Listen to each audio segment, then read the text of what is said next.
ओम शांति। आज 19 अगस्त 2026। आज प्राणेश्वर बाबा की मुरली से याद रखने वाली कुछ मुख्य बिंदु। बाबा कहते हैं, तुम आत्माएं पहले शांति धाम में थी। तुम्हारा घर है शांति धाम। अपने आप को रोज याद दिलाना है, मेरा घर कहाँ है? परम धाम है। मैं यहाँ का नहीं हूँ। घर का है शांति धाम। जैसे वह हद का नाटक होता है, यह फिर है बेहद का नाटक।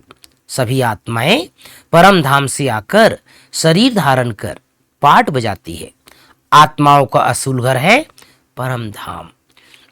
दूसरी बिंदु, बाबा कहते हैं, मैं पतित पावन तुम सभी आत्माओं का बाप हूं, जिसको तुम क्या कहते हो? गॉड फादर कहते हो। गॉड फादर तो निराकार है।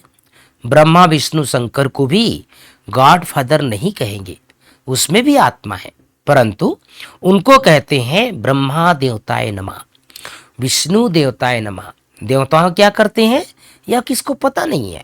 बाप ही आकर समझाते हैं, तुम कैसे ड्रामा अनुसार पार्ट बजाते हो। आज की मुरली से मुख्य मुख्य 5 बातें। पहली बात, मीठे बच्चे, तुम्हें अभी रूहानी कारोबार करनी है। रूह समझकर हर कर्म करने से आत्मा निर्विकारी बनती जाती है। दूसरी बात, प्रश्न है, स्वर्ग का वर्षा लेने और ऊंच स्वर्ग में ऊंच पद पाने का आधार क्या है?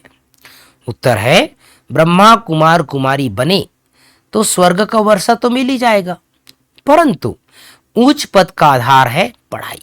एक शब्दम बाबा कहते हैं, पढ़ाई।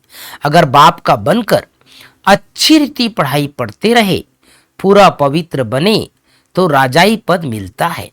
कोई पूरा पढ़ते नहीं है, कर्म बंधन है, पूरा पवित्र नहीं बने हैं और शरीर छूट गया तो प्रजा में भी साधारण पद पालेंगे। तीसरी बात, योग द्वारा कर्म बंधन का हिसाब किताब चुकतू कर पावन बनना है। ज्ञान चिता पर बैठना है। पूरा पूरा वैष्णव अर्थात पवित्र बनना है। अपने शांत स्वधर्म में स्थित रहना है। सबको शांति धाम की याद दिलानी है, कभी भी अशांत नहीं होना है। चौथी बात, वरदान, आवास से परे की स्थिति में स्थित हो, सर्व गुणों का अनुभव करने वाले मास्टर बीज रूप भाव। आवास से परे की स्थिति में स्थित हो, सर्व गुणों का अनुभव करने वाले मास्टर बीज रूप भाव। पांचवी बात, स्लोगन है, अच्छाई धारण करो लेकिन अच्छाई में प्रभावित नहीं हो जाओ। अच्छाई धारण करो लेकिन अच्छाई में कभी भी प्रभावित नहीं हो जाओ। तो भाई बहनों, बाबा ने आज हम सबको पूरी मुरली में इशारा दिया है कि हमारा घर कहाँ है? शांति धाम। बाबा ने बार बार याद दिलाया, हमारा असली घर परम धाम है। हम यहाँ भले भारत में अनेक स्थानों पर पाठ बजाते बजाते, हो सकता है कुछ भाई बहने विदेश में भी पाठ बजाए होंगे या भारतवासी विदेश में जाकर के पाठ बजा रहे हैं, लेकिन हमारा असली घर जो है ना, वो परम धाम है। इसको नहीं भूलना है। मेरा घर परम धाम है। बाबा कई बार कहते हैं, बच्चे घर से आए कितने साल हो गए?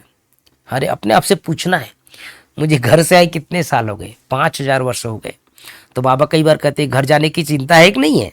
तो चिंता रखनी है। हमारी दीदी का स्लोगन था, अब घर जाना है, अब घर जाना है ना? तो हमें भी सारा दिन इसी मंत्र को पक्का करना है, मेरा घर शांति धाम, मेरा घर परम धाम। और दूसरी बात बाबा ने बोला, पढ़ाई के ऊपर बहुत ध्यान रखना है। अगर उच्च पद पाना, देखो जिसने भी ओम शांति में आ गया, ज्ञान थोड़ा समझ लिया तो स्वर्ग में तो आ जाएगा, लेकिन बाबा ने कहा अगर मान लो पढ़ाई पर पूरा ध्यान नहीं रहा तो स्वर्ग में भी उच्च पद नहीं पा सकेंगे। उच्च पद पाने के लिए पढ़ाई और पवित्रता। ओम शांति, ओम शांति।